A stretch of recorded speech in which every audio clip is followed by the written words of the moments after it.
Hey, YouTube, Melvin, Quant Geekery, recovering from the CFA exam and felt like something that they don't talk about in the program, but something I did find interesting is the CFA mentions Eugene Porter's five forces from competitive strategy. He has a trilogy from competitive strategy to competitive advantage, which is employing his framework in practice and pulling out case studies, and then comparative advantage of nations. And I thought it was interesting because a lot of people know Wealth of Nations from The Invisible Hand, and there's so much more to it.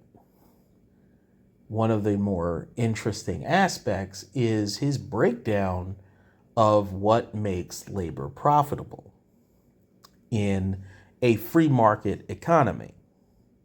So when people can choose to go into an area of labor, what happens in practice is these are the these are the five factors that generally encompass most of what would demand a high or low wage for someone to voluntarily do that work. Keyword there is voluntarily. So, first is the agreeableness. Um, so, that is basically how do people feel to be the person doing the job? And what that does is if it's a job that is very agreeable, it's something that people enjoy doing, the pay is low because you don't feel you don't feel some kind of way when you're doing it. Now, what this means is disagreeable jobs, the occupations or careers that people generally feel have a disagreeable feeling about the idea of doing those things, of being the kind of person to do those things, creates a multiplier because the job to some degree there's a reason for people to do those jobs, like that it serves a purpose. Yet if people have this very negative feeling about it, it results in there being a high profit, or basically there's a wage premium attached to someone who does a disagreeable job. So this could be sanitation, um, for the skill required in I'm talking old, medieval, Renaissance, all that. A rat catcher or an executioner, somebody who was doing something that was considered, dishonorable or nasty, they would be well compensated because it was such a disagreeable job. Unless now you could talk about how there were laws that limited the pay in places like Japan, where it's like if you were, certain occupations, you just could not get paid, and so you had shortages and famines and all kinds of horrible things that happened from those anti-competitive practices. But just getting an idea that number one is one of the two bigger factors, that when you add it up, they compound out. Like two, training and education. Basically, if there's the less training that is required to do the job well, the lower the pay is going to be. Now, if you got a PhD in basket weaving and now you're working as an accountant, sorry, that doesn't translate. If it doesn't translate, the education doesn't mean anything. So if to do the job requires a lot of skill and developing that skill and labor to develop the skills to do that occupation or perform that function, that is going to add a premium to that labor. So the labor has a premium on it again. If it's a dishonorable, disagreeable job and it requires a lot of skill to do well and it's irregular. Again, if it's something, so that type 3, if it's irregular, if the person is only working for a few months out of the year, they generally need to get a high wage for the time that they're working because that is what's going to compensate them for the time in which they are not working. It's very similar to contractors, people that are doing home improvements, where there's a lot of feast or famine. If you're in home sales, if you're in mortgages, if you're selling mortgages, if you're selling houses, seasonal work tends to have higher compensation during the on season compared to the off season.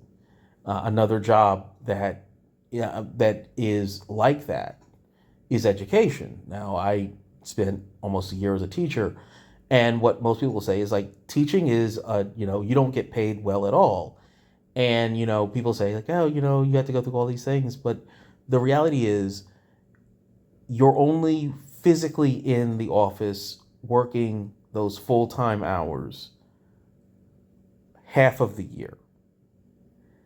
And during the half of the year that you are working, you're making really good money for those days that you are physically working.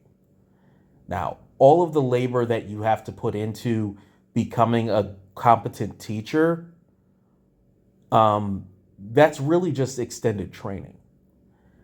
So you're not really a competent teacher until you're about 5 years in, because you're really building the infrastructure for you to teach the class. So despite the fact that you went to college, if you went to college for education, you still need that 3 to 5 years of physically being in a classroom teaching. Now, other countries, Western countries, English speaking countries, have the people in the classrooms more, but that would lower the cost of education. You'd have better teachers and better outcomes. You just wouldn't be able to, the teachers wouldn't be in as much debt.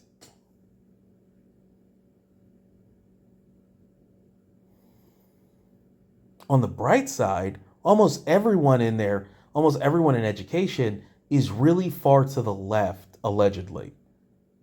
And most would point out that a lot of the things going on are exactly what I said. So teaching is not well paid because of the time. Like, I'm talking when you're actually, again, that part 2. An experienced teacher can just go into a classroom. I'm talking 5 years in. They can go to a classroom and then just go. Like, they can teach their subject matter. They can go to another school, teach the subject matter. It's amazing how quick they can just pick up on something and then just go. Like, they can know, okay, this is what the topic is, this is what the lesson, this is where they are, this is what they're supposed to get to, and they could just go in there and they could just game it out. And if you're a new teacher, it can take you hours to do that. And if you've got 5 years, you can do it in, a few, you can, 15 minutes, and you can plan out the lesson plan and it's viable. And then if you've got if you're like an OG veteran, you can just walk in there cold and just go. Then we get to number 4, trust. Essentially, if people have to trust the person doing the work a lot, the more they need to trust them, the more they're willing to pay.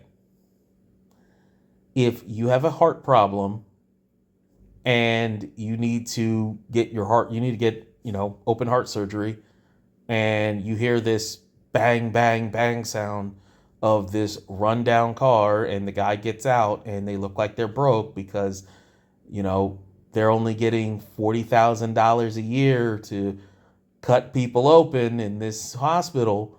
Whereas you're like, I thought the average salary for someone doing open heart surgery is about $500,000. It is pretty close to that, depending on where you are. So if you're in California, it can get pretty high, especially when their person has a high success rate. Because if someone opens up your heart and they have a low success rate, you tend to die, which is why they get paid so much.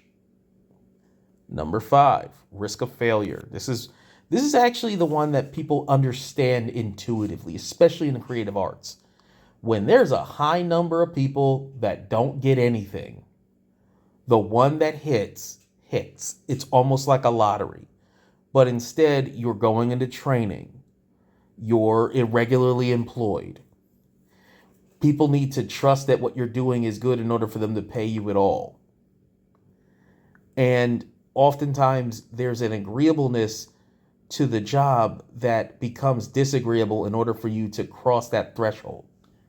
That you have to leave your comfort zone. So when you're in the agreeable state, you're not getting paid anything. It's when you're constantly forced to push yourself beyond again and again and again. You have to keep out of your comfort zone to an aggressive level. Like when you look at how much athletes have to train, when you look at how much ballerinas have to practice, and how many people start off and then they just fall away and they never actually get to the point where they could make a living doing that. And the reality is that there are probably more people that could theoretically make a living doing those things, but don't, because of the level of the point where it stops being agreeable, it stops being enjoyable, and it becomes a determined, intentional labor to get to that next level. And so that's why you have, and also, even if you do that, so even if it becomes disagreeable, even if it's something that you have to put in a lot of training for, even if you get very few opportunities, so you have very irregular employment, even if it requires a huge amount of trust for you to go up on that stage, for someone to say, you get to go on the stage, even then, you're more likely going to fail. And then you will eventually run out of opportunities and you simply fall out of the system. Those 5 things actually explain many of the labor dynamics that you see going on. Why is it that people who work in fast food never make that much money, but the people that end up moving up the ranks can make 6 and sometimes even 7 figures? The reason is it's not so much the agreeableness of the job. Well, it's very fast paced. You don't actually need that much training or education at the base level. When you're just on the line, you don't need that much training or education. When you're managing the shift, you need more training and more education. When you're managing a store, you need more training and education. When you're when you're a manager of several stores, when you own a franchise, which costs several $1 million to own a McDonald's franchise, and so on and so forth. In those scenarios, as you try to move higher up, you end up encountering more risk of failure. It's harder to move up each rank. And so, because there's that increased risk of failure, that becomes less likely for you to move to that next rung. That's why the compensation tends to get higher.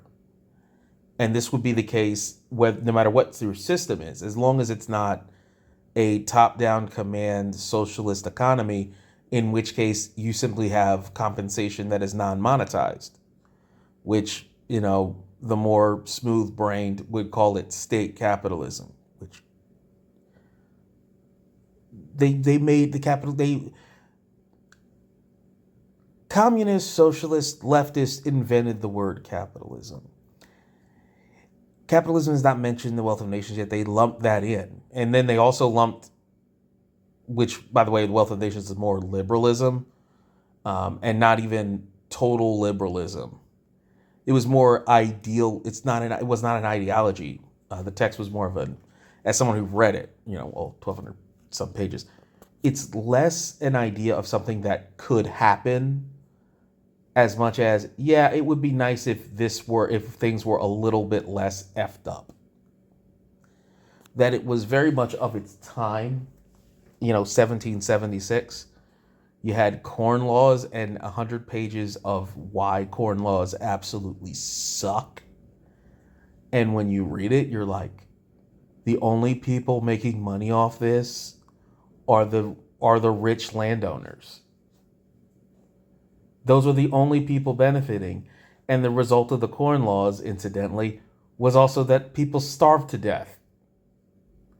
Yes, those restrictions led to famines, which led to thousands and sometimes almost millions of, in the worst case, when famines were something that would happen in Europe.